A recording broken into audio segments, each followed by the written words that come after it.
Allah Azza wa Jal, for example, commands in Quran in many places. One of them, for instance, "U'budu rabbakum." U'budu rabbakum. Enslave yourself to your master. If you want to know, we study a lot of Quran, you know. You could study tafsir for years and years and years and years. And somebody, my teacher asked me actually, one time I was studying with him, and I'd been not years, I was studying Quran with him for like 6 months, and he asked me, give me the summary of the Quran, one sentence. Actually, and I said, one sentence? He goes, okay, fine, 2.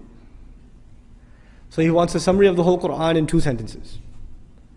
And I'm thinking, I'm going, in my head, I'm doing a review of the stuff he talks about all the time. How am I going to summarize the entire Quran in 2 sentences? And I remembered what he said, and I used it, and he said, you're right. Alhamdulillah. Here's what it was. Number 1, accept Allah as master and accept yourself as slave.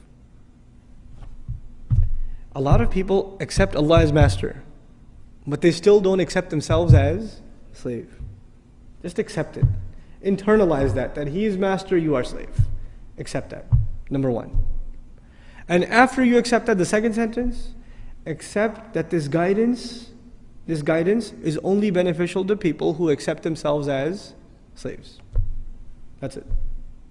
You say, Iyaka na'budu, you accept yourself as slave. Then what are you ready for? Ihdina sirat. Guidance. Slavery and guidance is the summary of the entire Quran. The Quran began with slavery, Iyaka na'budu.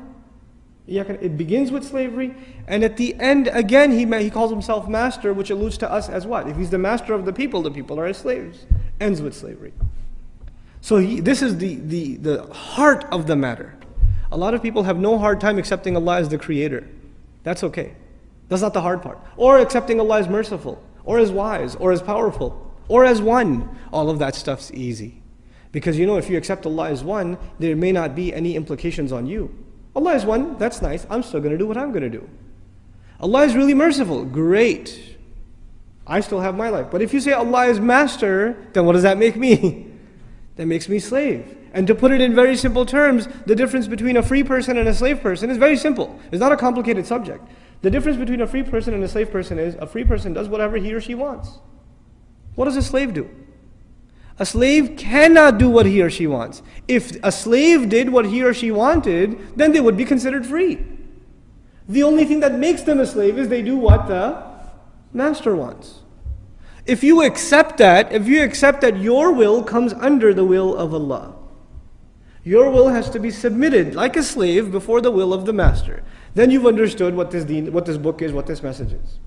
That's the summary of this message. It sounds very simple. I mean, it takes 5 minutes to explain, but internalizing that is a lifelong struggle.